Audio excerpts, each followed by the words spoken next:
que a gente não escuta os mais velhos? Isso é uma pergunta que, depois que eu fiquei velho, né, eu sempre me pergunto. Por que a gente não olha os exemplos positivos no nosso futebol? Tá? Na vida nem se discute, né? Óbvio. Mas por que no futebol a gente não olha os exemplos positivos? Por que é tão difícil a gente aplicar na realidade aquilo que é o certo? Essa semana foi comemorado, semana passada, foi comemorado 30 anos do tetracampeonato.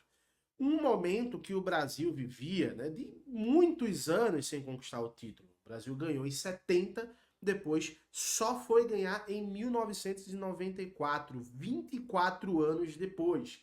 E aquela seleção, por mais que você olhe hoje e você fala assim, ó, tem um Bebeto, tinha um Romário, tiozinho, tinha o Tafarel, era uma seleção maravilhosa. Naquela época, o Brasil sofreu uma grave pressão. Primeiro que o Romário era um jogador que era dividir opiniões. Jogava muito, mas era um bad boy da época, sabe? Era um cara que ali era cheio de marra, sabe? E todo mundo criticava positivamente e também negativamente. Tanto que naquela época existia um debate. Acredite, tá? Naquela época existia um debate se o Romário deveria ir para a seleção ou não.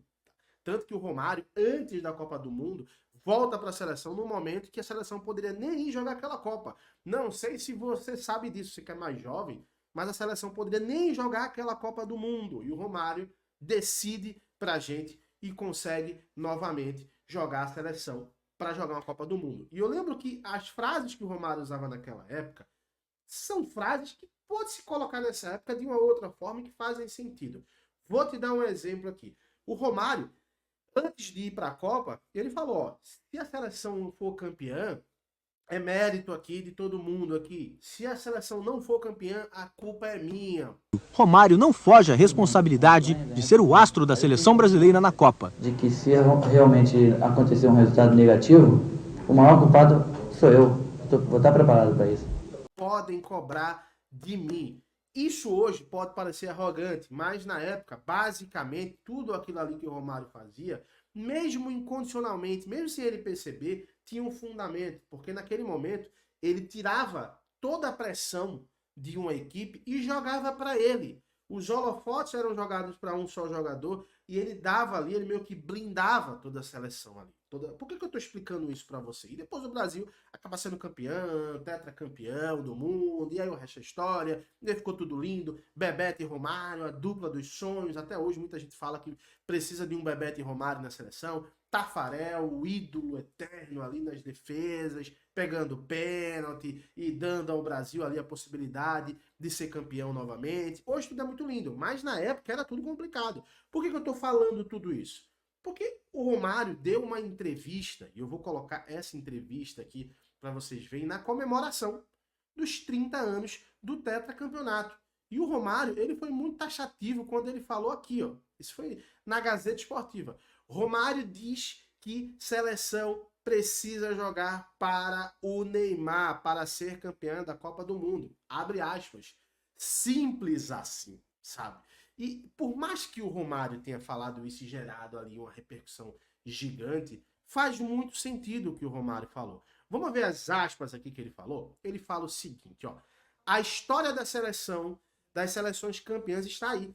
70 foi o Pelé, 94 foi o Romário, 2002 foi o Ronaldo. E se não jogar para o Neymar, o Brasil não será campeão. Simples assim. Já disputou 2 ou 3 Copas e não jogará para ele. E não jogaram para ele, né? Eu acho que ele quis falar isso. Então, enquanto não entenderem que ele é o cara diferente, vamos continuar sem vencer, disse. Talvez você pode olhar e pensar assim. O Romário falou, é um absurdo, cara. Isso que o Romário falou é um absurdo. É um elenco, é um grupo. Beleza, eu concordo com você. Mas dentro, vamos colocar numa empresa? Se você pega uma empresa de vendas e tem um monte de vendedor, assim, tem 50 vendedores, os 50 vendedores são os melhores da equipe? Geralmente não. Geralmente tem 1, 2, 3 que se destacam muito. E geralmente o gerente fala assim, ó, tem um cliente mais difícil, coloca no João, que é o nosso melhor vendedor. Coloca no Cícero, que é o nosso segundo melhor vendedor. Joga a responsa para ele. Ele é o nosso melhor vendedor. Ele resolve. Geralmente é assim. No futebol não é diferente. Vamos analisar a última campeã do mundo, a Argentina? A Argentina vinha sambando aí, né, com dificuldades para conseguir se classificar para as Copas e jogar a Copa do Mundo. Teve a Copa recente que saiu na primeira fase. A partir do momento que ela montou um elenco que entendeu que o melhor jogador era o Messi e começou a jogar para o Messi, o que é que aconteceu? A Argentina campeã do mundo novamente, né, meus caros? Não estou dizendo, e quando a gente fala isso, a gente não está dizendo que o sistema vai jogar 100% para o Neymar. Nada disso. Mas o que o Romário está querendo falar é que a grande referência dentro do campo tem que ser o Neymar.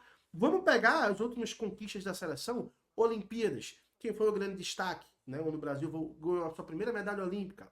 Foi o Neymar. Vamos pegar aí uma história mais recente. O Brasil vinha vencendo por 1-0 contra a Croácia na última Copa do Mundo. Quem fez o gol que quebrou a defesa? Foi quem? Foi o Neymar. Então, cara, sempre é um jogador que decide. Então, o que o Romário está falando faz muito sentido. Se a gente quer voltar a ser campeão da Copa do Mundo, a gente precisa ter uma grande referência dentro do campo. E por mais que o Vini seja um baita de um jogador, por mais que a gente olhe o Rodrigo, o Endrick, que é a grande revelação, o Estevão do Palmeiras, o nosso grande craque é o Neymar. E se não existir um sistema voltado para o Neymar, que blinde o Neymar, que proteja o Neymar, como o Paredes, por exemplo, faz na Argentina. O Paredes, cara, ele faz uma proteção que só falta proteger a alma do Messi dentro do campo. E o que é que o Messi faz? Consegue ter liberdade para entregar, para ser o gênio. E claro, em alguns momentos que a seleção não tenha o Neymar, vai ter outros jogadores que vão poder ajudar sim. Isso faz parte do jogo. Mas você tem que ter uma referência dentro do campo. E por mais que eu veja muita gente criticando assim, ó, tem que tirar muito jornalista, né, que sabe muito, inclusive, né, só que não. Tira o Neymar. Tira o Neymar da seleção. Tem que fazer uma seleção sem o Neymar. Irmão, aonde que a gente vai chegar sem um jogador como a referência do Neymar? Quem é o jogador que tem a qualidade hoje que o Neymar tem? Mostra pra mim um jogador da seleção brasileira que faça 50% do que o Neymar fez. Não tem. Pois é, não tem. Então tem que jogar com o melhor jogador sim. Mas é porque o lado político do Neymar. É porque a vida pessoal do Neymar. Irmão, eu particularmente, tô nem aí pra vida pessoal do Neymar. Para as escolhas políticas do Neymar, você discute no âmbito político. Dentro do futebol, a gente tem que discutir futebol. E o Neymar bem fisicamente, com o time jogando para ele, o que é que acontece? Entrega. Então, o que o Romário falou é a pura verdade.